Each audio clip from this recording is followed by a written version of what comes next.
क्या बिना राज्य के कोई राजा हो सकता है? राजा भी ऐसा जिसकी मान्यता ऐसी हो कि वह ईश्वर का प्रतिनिधि या उनका रूप है। यही नहीं, वह राजा किसी विशेष दिन झाड़ू लगाते हुए भी देखा जाए। नमस्कार, आप देख रहे हैं साहित्य तक के बुक कैफे का एक दिन एक किताब कार्यक्रम। आज शनिवार है और मैं अंग्रेजी की जिस पुस्तक के साथ उपस्थित हूँ उसका नाम है Gajapati, a king without a kingdom. इस पुस्तक के लेखक हैं अशोक कुमार बल और इस पुस्तक की भूमिका डॉक्टर कर्ण सिंह ने लिखी है।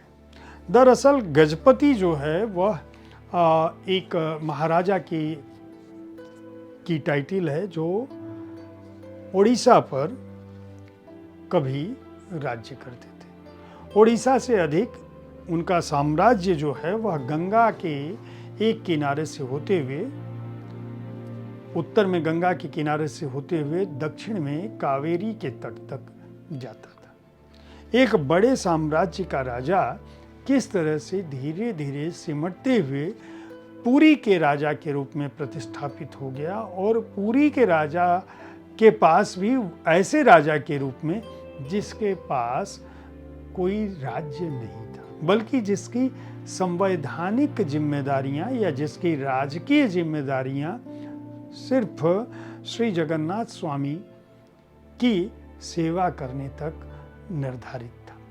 यानी पूरी श्री क्षेत्र में किस तरह से भगवान जगन्नाथ की व्यवस्था रहेगी, उनका साम्राज्य रहेगा, उनकी महत्ता रहेगी, उनकी पूजा और आराधना और अभ्यर्थना होगी।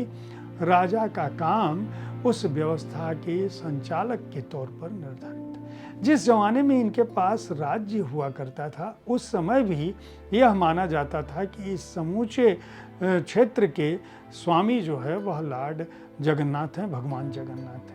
ऐसे समय में जब रथ यात्रा चल रही है तब मैं इस पुस्तक का उल्लेख इसलिए भी कर रहा हूँ क्योंकि गजपति महाराजा की झाड़ू लगाने के बाद ही रथ यात्रा शुरू होती है और भगवान जगन्नाथ अपने घर से यानी अपनी मंदिर से श्री क्षेत्र से बाहर निकल के जब जाते हैं तो जो पहला झाड़ू लगाने का कार्य है वह गजपति महाराज करते हैं। ये गजपति का अर्थ जो है, भारत में जो राजा हैं वह राजाओं के चार दरअसल टाइटल हुआ करते थे किसी ज़माने में। उसी में से एक छत्रपति है, एक नरपति है और एक गजपति है। गजपति, नरपति, छत्रपति और एक टाइटल जो है वह घोड़ों से संचालित है, यानी अश्वपति जो हैं वह माने जाते रहे। इन चारों राजाओं ने भारत के एक बड़े क्षेत्र पर शासन किया है। यह पुस्तक दरअसल गजपति जो है, जो एक सम्मानित राजा की जो उपाधि है, उसका जो कार्यकाल रहा है पूरे उड़ीसा में, उनका जो इतिहास रहा है, उनकी जो महत्ता रही है, उसको 19 अध्यायों में रखने की कोशिश अशोक कुमार बल करते हैं। उनका कहना है कि दरअसल हम श्री जगन्नाथ का क्या महत्व है, श्री जगन्नाथ के अधीन वहाँ का राजा किस तरह से था, ऐतिहासिक रूप से किस तरह से मराठों के आक्रमण और मराठों के आक्रमण के साथ साथ अंग्रेज़ों के आक्रमण, उससे पहले जो यवनों का आक्रमण था, उन सब ने किस तरह से उड़ीसा की व्यवस्था को, गजपति के साम्राज्य को विच्छिन्न किया, नष्ट किया। किस तरह का गौरवशाली साम्राज्य वह था, किस तरह से लॉर्ड जगन्नाथ यानी भगवान जगन्नाथ को न केवल संसार का, ब्रह्मांड का स्वामी बल्कि श्री क्षेत्र के असली राजा के रूप में देखा गया।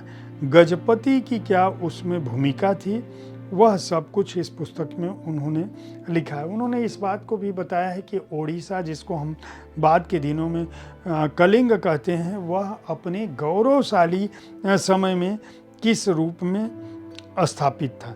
साथ ही साथ ये भी बताते हैं कि ये जो गजपति हैं, वो गजपति की जो वंशावली है वह किन किन संघर्षों के साथ गुजरती रही, लेकिन हर कालखंड में, हर स्थिति में जो गजपति थे, उनकी आस्था का एक केंद्र महत्वपूर्ण रूप से वह श्री क्षेत्र था। भगवान जगन्नाथ के प्रति सभी की आस्था थी।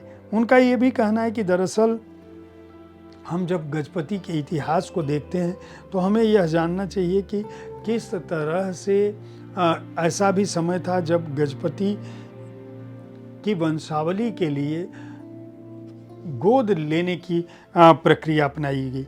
यही नहीं, जब इस्लाम का आक्रमण हुआ तो किस तरह से भगवान जगन्नाथ को बचाने की यवनों के आक्रमण के समय, यवन उस समय कहते थे, उनकी कोशिश की गई। यही नहीं, बल्कि ऐसा भी एक गजपति राजा हुआ जिसने इस्लाम को अपना लिया था। यही नहीं, गजपति में एक राजा ऐसा भी था जिसे अदालत की कार्रवाई का भी सामना करना पड़ा था। दरअसल गजपति को लेकर जो सोच है, जो एक युद्ध में यह माना जाता है कि गजपति के एक युद्ध में वह सीधे सीधे भगवान जगन्नाथ के पास एक राजा जाता है और कहता है कि आप ही जब असली संचालक हैं, असली इस राज्य के स्वामी हैं, तो मैं राज्य की रक्षा में मेरे साथ जब विरोधी आक्रमण कर रहे हैं तो आप स्वयं चलिए और आप खुद अपने राज्य की संरक्षा में सामने आइए। दरअसल यह पुस्तक अलग अलग अध्यायों में सूर्यवंशी गजपति मुकुंद देव की बात करती है, जो आखिरी स्वतंत्र हिंदू राजा के तौर पर जिनकी एक मान्यता थी। उसके बाद अभिनव इंद्रद्युम्न की बात करते हैं, पुरुषोत्तम देव की बात करते हैं, गजपति जिनको भागना पड़ा था उनकी बात करते हैं। जिस राजा का साम्राज्य ढह गया था, इसके बावजूद उसकी आस्था नष्ट नहीं हुई थी, रामचंद्र देव द्वितीय की बात करते हैं, मुकुंद देव द्वितीय की बात करते हैं, वीर केसरी देव फर्स्ट की बात करते हैं। जो गजपति एक तरह से, इनका कहना है, सीधे सीधे लिखा है, गजपति गोज मैड। तो रानी सूर्यमणि पद्महा देवी की बात करते हैं, जो एक तरह से इस साम्राज्य की एक ऐसी स्त्री के रूप में, ऐसी रानी के रूप में स्थापित हुई जिन्होंने उस परंपरा को, उस ग्लोरी को रखा जो गजपति के रूप में ओडिशा के राजा को, पुरी के राजा को, खुर्दा के राजा को स्थापित करता है। दरअसल यह पुस्तक और साथ में वह कालखंड भी है जिसमें गजपति वर्सेस गजपति में जो एक लड़ाई थी, जो एक इतिहास की मान्यता थी, उसकी भी बात करते हैं। और अब आज के समय में जो स्थिति है गजपति महाराज की, यह पुस्तक वहाँ तक आती है। इस पुस्तक में बहुत सारे चित्र हैं जो गजपति महाराजा और उनके साम्राज्य और उनके इतिहास की बात करते हैं। यह पुस्तक यह भी बताती है, दिखाती है कि किस तरह से 1535 से 1467 तक एक बड़े कालखंड में ओडिशा का साम्राज्य जो है वह गंगा के किनारे से लेकर कावेरी के बीच तक फैला हुआ था और एक तरह से समूचा भारत का एक बड़ा हिस्सा गजपति महाराजा के पास था।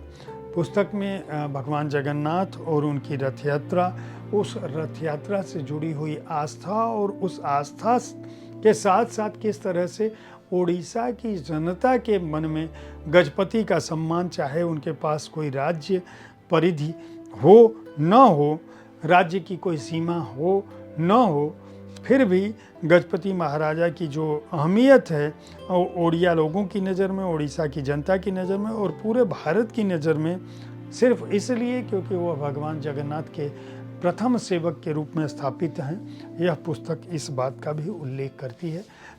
अशोक कुमार बल को इस ऐतिहासिक पुस्तक के लिए बहुत बहुत बधाई दी जानी चाहिए। कोणार्क पब्लिशर्स ने इसे प्रकाशित किया है। हार्ड बाउंड संस्करण का मूल्य जो है 895 रुपये है और पृष्ठ संख्या इस पुस्तक में 440 है। साथ में कुछ पन्ने इसलिए भी हैं कि आप अपने नोट्स लिख सकें, जो महत्वपूर्ण अध्याय आप पाते हैं या जो महत्वपूर्ण खंड पाते हैं। मैं उम्मीद करता हूं कि हर शनिवार को अंग्रेजी पुस्तकों पर जो मैं राय रखता हूं उसके बारे में आप इसलिए भी जागरूक होंगे कि हो सकता है आने वाले समय में ये पुस्तकें दूसरी भारतीय भाषाओं में आ सकें, हिंदी में आ सकें। अन्यथा आपको अंग्रेजी की, हिंदी भाषी क्षेत्र में बहुत सारे लोग अंग्रेजी में पढ़ लेते हैं, अंग्रेजी में बोल नहीं पाते। अंग्रेजी में जो लोग पढ़ पाते हैं, हिंदी उनकी मातृभाषा होने के बावजूद उन लोगों के लिए अंग्रेजी की पुस्तकों की जानकारी हो सके, उसके लिए यह कार्यक्रम मैं हर शनिवार को लेकर आता हूँ। कार्यक्रम के बारे में अपनी राय से अवगत कराते रहें। अगर आप अंग्रेजी पुस्तकों को पढ़ना चाहते हैं तो हर शनिवार को इस कार्यक्रम को देखना ना भूलें। अन्यथा 4 बजे मैं उपस्थित होता ही हूँ आपके प्रिय रचनाकारों के साथ भी बातें, मुलाकातें और शब्दरथी कार्यक्रम में पुस्तकों पर अपनी राय लेकर। देखते रहें साहित्य तक। धन्यवाद।